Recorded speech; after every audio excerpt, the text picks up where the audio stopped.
Yasmin Kuyimizakis, magħrufa aħjar bħala June, hija produttriċi tal-mużika u mużiċista hija stess.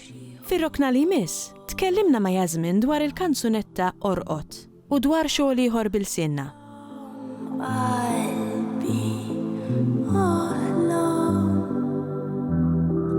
Għax sar il-ħin u kellek ġurnata minn Orqod hija kanzunetta dream pop, electronic u hija fuq il-ħolm u żewġ star-crossed lovers li ma jistgħux ikunu flimkien. Meta ktibt Orqod dak iż-żmien kont ngħix Londra u bażikament kont għaddejja minn xi żmien naqra ħażin u kont poġġejt u ġast ktibt il-kanzunetta bil-Malti li hija l-ewwel diska li ktibt bil-Malti fil-verità. Kont nikteb l-Ingliż xi 8 snin u kont poġġejt u Orqod kienet ħarġet vera naturali.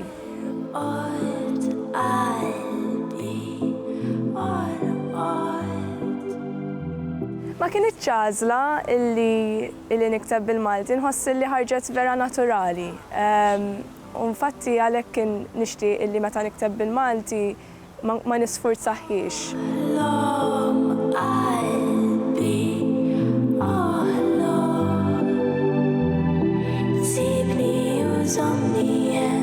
Kelli reazzjoni tajba ħafna, speċjalment mill-barranin ukoll għax jiena qiegħda fuq record label Amerikana u ħarġet fuq di record label, so semgħu ħafna barranin, ħafna Amerikani u ħafna nies fl-Ewropa u batuli ħafna barranin li għalkemm ma fehmux eżatt fuq xi id-diska xorta missithom u saqsewni pereżempju għat-translation u hekk. So in ġenerali kelli reazzjoni tajba ħafna anki lokalment, jiġifieri kuntenta ħafna bir-reazzjoni. Nimxu l-qudiem għax hekk hemm bżonn u m'hemmx mod ieħor. Nimxu l-qudiem għax hekk hemm bżonn u m'hemmx mod ieħor.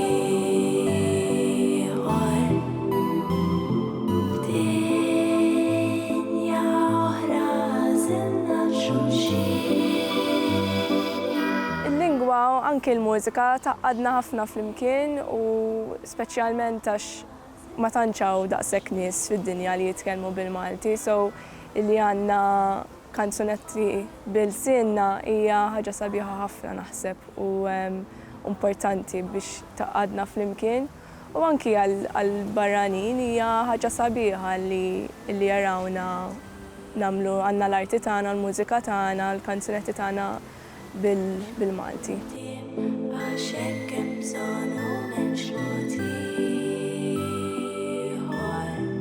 Ġa ktibt naqra oħra bil-Malti u nixtieq nikteb iżjed, żgur se nikteb iżjed. Il-ħaġa li bħal-met l-ewwel ma rridx nisforza għax inħoss li joħorġu iżjed mill-qalb meta impoġġi u l-kanzunetti joħorġu naturali.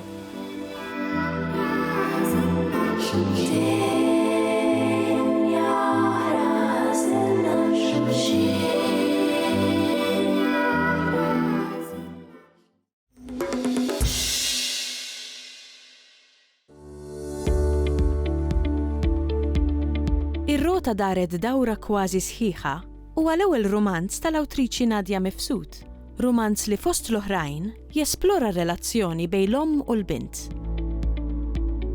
Ir-rota huwa l-istorja ta' omm u relazzjoni tagħha ma' żewġ tulida li huma tnejn bniet, imma b'mod partikolari ma' bintha l-kbira Abigail.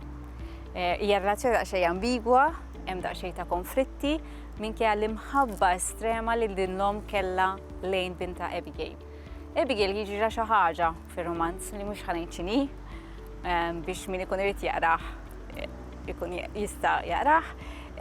Imma xi ħaġa li faċli tevita kieku l-omm kienet taf u kieku oħta żgħira tkellmet, Abigail ma kienx tispiċċa kif spiċċat. Dar-romanz għandu storja xejn partikolari warajh. Xtaqt nikteb fuq l-idea ta' xi tfisser li tkun omm. Allura kont qed nikdbu meta kelli t-tfal tiegħi li wkoll insertaw ġiex bniet kienu żgħar, però bl-ebda mod mhu romanz awtobiografiku. Però ktibtu wkoll f'kuntest partikolari li kienet kompetizzjoni li dak iż-żmien kien jorganizza il-pubblikatur Merlin Publishers li kien jismu Abbozz. L-ewwel abbozz tal-romanz inkiteb f'inqas minn xahar. Uqbad u tfajtu u inserta li il-manuskritt rebaħ. L-editjar dejjem huwa importanti, kważi importanti daqs il-kitba nnifisha. F'dal-każ kien iktar u iktar importanti għax kif qed qabel l-ewwel abbozz inkiteb f'qasir żmien. Allura kien hemm ħafna affarijiet wara li kellhom bżonn jitbidlu. Iktar ma tirfina u ġvera, dan bħal meta jkollok tivvinta riċetta ġdida fil-kċina u tibqa' tipprova ingredjenti differenti sakemm issib it-toma li l-iktar tkun toġbok. L-istess fil-kidba. Ir-roda taħkib li idejja hekk kif nara fil-kidba tiegħek fuq dar l-envelope. Fuq ġewwa 5 kelmiet kollox. Jien okej, tiġux tfittxuni, Abigail.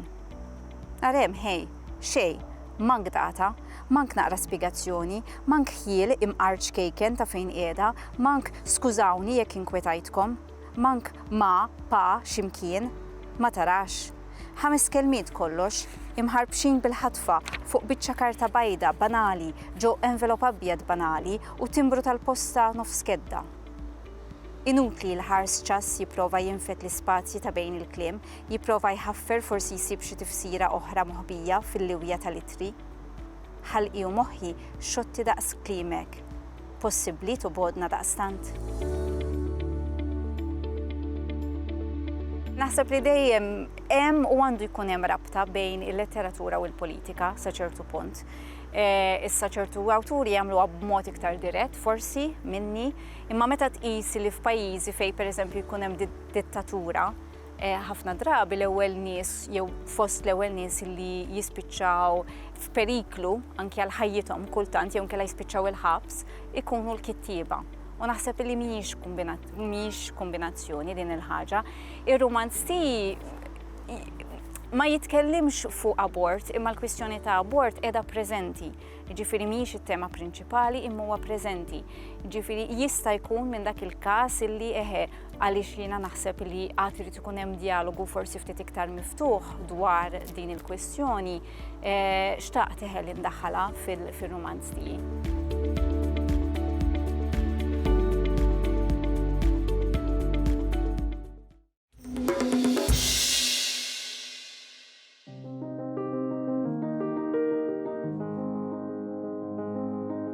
Ir-riċerka tal-istorja letterarja tagħna kull ma jmur qiegħda tella fil-wiċċ kittieba nisa li kienu għoddhom intesew. Fosthom Konċetta Brinkat, awtriċi li kitbet fil-bidu tas-seklu 20.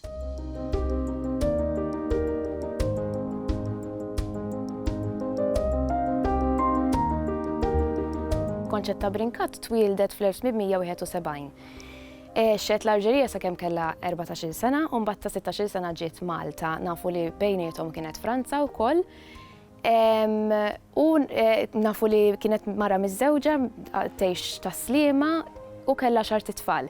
U nafu wkoll li mietet fl-1940. Li nafu aħna s'issa kitbet żewġ manuskritti, wieħed fl-1919 u ieħor fl-1922, taħt l-isem Cornelia Melitesi, ġifieri ma żgħodx isimha propju. Jiena kelli nittraskrivi l-manuskritti, ġifieri konna morna għand min sab daw il-manuskritti li jiġi minna. Ħadna ir-ritratti, konna morna jiena u professur Adrian Grima. Ħadna ritratti tagħhom, il-manuskritti paġna ħalli kemm jista' jkun manuskritti jibqgħu fl-istat oriġinali tagħhom biex ngħidu hekk. Kelli nittajpja ġifieri dak li kitbeti. Ovvjament naġġorna il-kliem bir-regoli tal-kitba tal-ortografija tagħna illum u anki nfittex xi kliem antiku nikdbu speċiċi tifsira taħt il-paġna.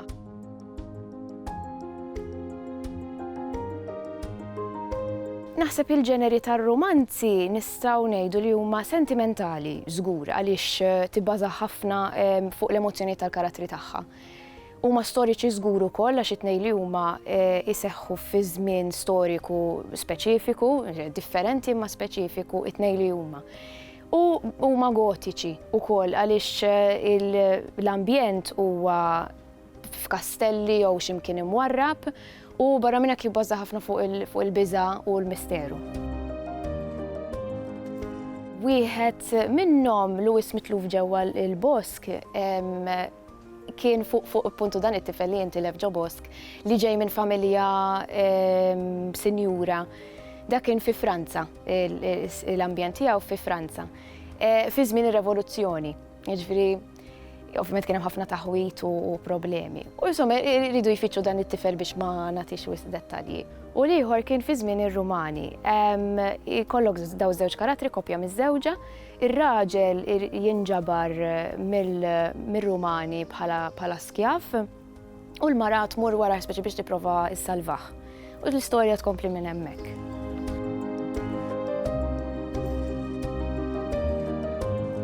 Il-professur Adrian Grima qed jagħmel ir-riċerka tiegħu fuq il-biografija tagħha ta' Konċetta Brinkat. Ilu għaddej ħafna fuqha ġifieri wkoll għax peress li qed nitkellmu fuq ħafna snin ilu id-dum daqsxejn biex issib l-affarijiet.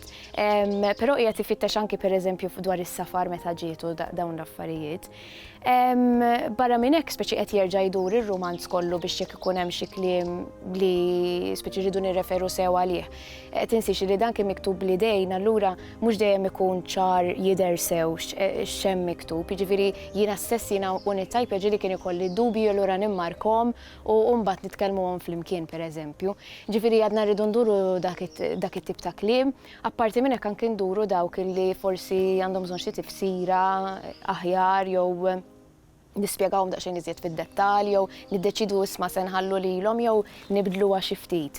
Kemm jista' jkun maħniex nibdlu però ħalli jibqa' viċin tal-oriġinali.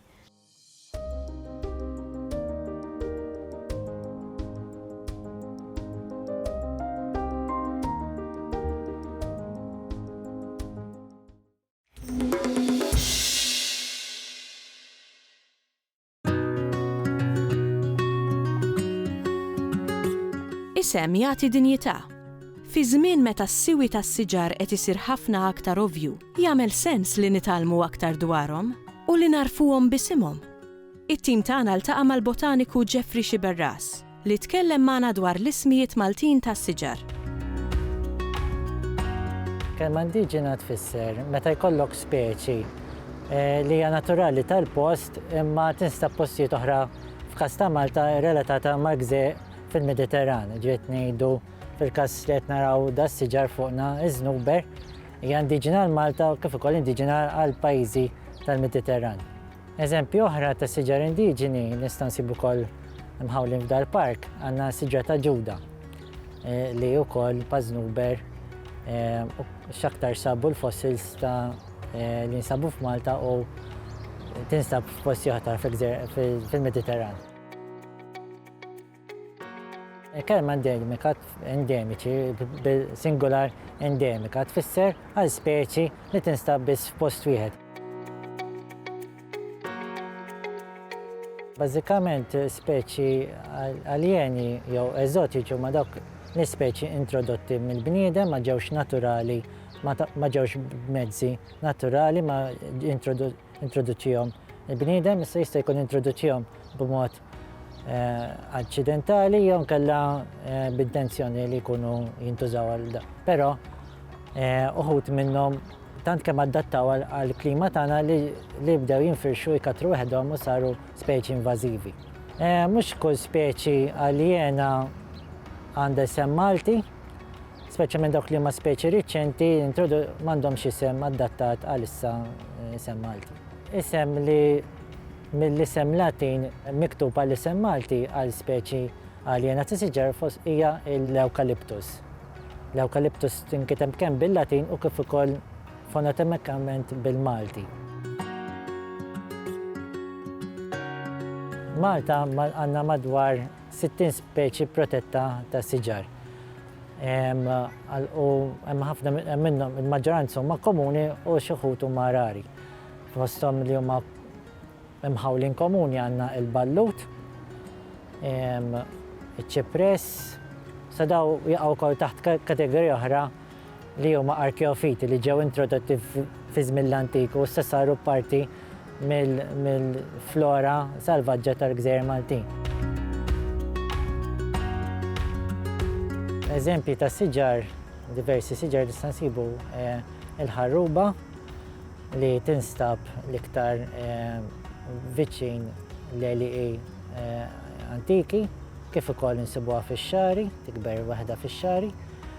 Ħarb magħruf ħafna huwa prodott naturali li jsir il-ġuleb minnu kif ukoll il-karamelli. Hija siġra utilizzata ħafna fil-Gżejjer Maltin. Waħda mill-iktar siġar magħrufin ħafna fil-Gżejjer Maltin li wkoll hija siġar nazzjonali hija l-arar li tixbaħ ħafna ċipress imma iktar miftuħa. Fid-dinja tinstab biss Malta, Spanja u fil-muntanji tal-Marokko u l-Alġerija. Minkejja li sem arar, tikber l-iktar postijiet nixfin. Kemm fi Gżejjer Maltin kif ukoll fil-pajjiżi li semmejna. Tikber l-iktar fix-xari. Wieħed importanti nkun jaf l-isem kemm Malti, kemm Ingliż u l-importanti l-iktar għal mod globali l-isem xjentifiku biex dak li jkun jaraf bej speċi oħra. L-importanza tal-isem Malti huwa tajjeb għax il-lingwa Maltija tintinftiehem iktar minn kemm l-Ingliż u kemm il-Latin. L-isem Malti xi kull għalkemm jista' jkun bes jekk ikun ġdid mhux bil-forsi jkun dak li jkun familjari għaliha. Imma ħafna mill-siġar li huma stabiliti għandhom isem Malti u magħrufin ma' ħafna speċjalment huma dilettanti ta' da suġġett. Importanti li taraf bej siġra oħra jekk hux aljena jew indiġena biex kemm jista' jkun nikkonservaw l-ispeċi lokali li huma indiġeni u endemiċi.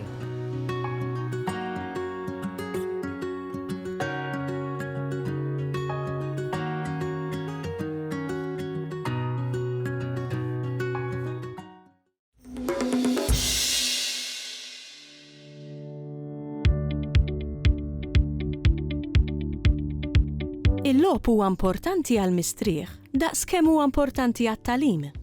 Permezz tal-logħba Ambura, il-plejers jistgħu iqattaw sija żmien fil-kumpanija ta' xulxin, filwaqt li jitgħallmu dwar il-flora u l-fawna ta' madwarna. Ambura hija logħba bil-Malti, bit-tema tal-ambjent u n-natura. Hija board game li fiha jispikkaw l-elementi tal-flora u fawna Maltija. Meta ngħidu flora, jiġifieri qed nitkellmu fuq pjanti u siġar, u l-fawna qed nitkellmu fuq annimali, insetti u ħlejja oħra li jinsabu kollha fil-Gżejjer Maltin. Din il-logħba saret minn BDL Fun Games bis-sem tal-Aġenzija Nazzjonali tal-Litteriżmu. Ambura hija logħba li tintlab bejn 2 sa 6 plejers u l-età hija minn 7 snin il fuq. B'differenza minn board games oħrajn li fihom ħafna drabi ikun hemm perkors li jkollu punta tluq u punta l-wasla, f'din il-logħba kull plejer ikollu board għalih li tirrappreżenta abitat li fih irid jimla bil-flora u fawna Maltija. F'din il-bord insibu 4 kategoriji ta' flora u fawna. Għandek il-fjuri, għandna l-asafar, għandna is-siġar u l-arbuxelli u għandna wkoll l-annimali u l-insetti. Din il-logħba hija mirata prinċipalment għall-familja kollha biex tqanqal aktar komunikazzjoni bejn il-familjari u l-ħbieb imdawrin fuq mejda. Wieħed mill-għanijiet ukoll tal-logħba hija li l-plejers jiffamiljarizzaw ruhom mal-flora u fawna Maltija. Jiġifieri b'dawn il-siġar, il-pjanti u anke il-ħlejjaq isiru jafu l-isem tagħhom anke bil-Malti u permezz ta' ritratti mill-isbaħ ikun jistgħu wkoll jaraw il-ġimil tagħhom mill-qrib permezz ta' dawn il-cards.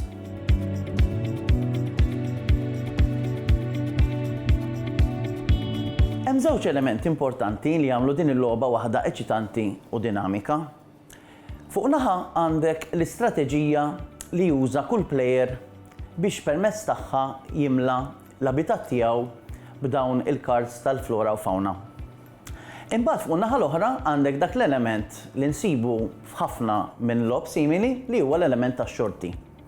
Kull darba li plejer jieħu card mill-mazz, mill-bank tar-riżorsi, hemmhekk irid isegwi l-istruzzjonijiet li hemm fuq kull card.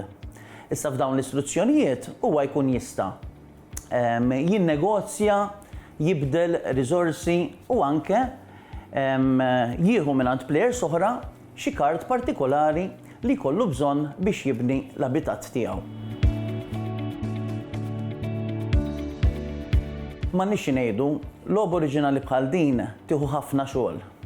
Mill-bidu tagħha sakemm tiġi żviluppata l-idea ġenerali tal-logħba, sakemm tara il-prodott finali lest fil-kaxxa, hemm ħafna xogħol u ħafna nies involuti fil-proċess biex issir din il-logħba. Għandek il-kaxxa, id-disinn tal-kaxxa, għandek l-għażla tar-riżorsi, l-għażla tal-elementi l-oħra li jsawru l-logħba. Għandek ukoll il-kitba tal-istruzzjonijiet sabiex dawn ikunu kemm jista' jkun ċari u ħfief li min jaqrom ikun jista' jifhem mill-ewwel kif għandha tintlab din il-logħba. Dawn kollha huma ingredjenti li flimkien irridu jagħmlu prodott illi jkun divertenti u li min jakkwistah jagħtih gost u jieħu pjaċir jilgħab din il-logħba.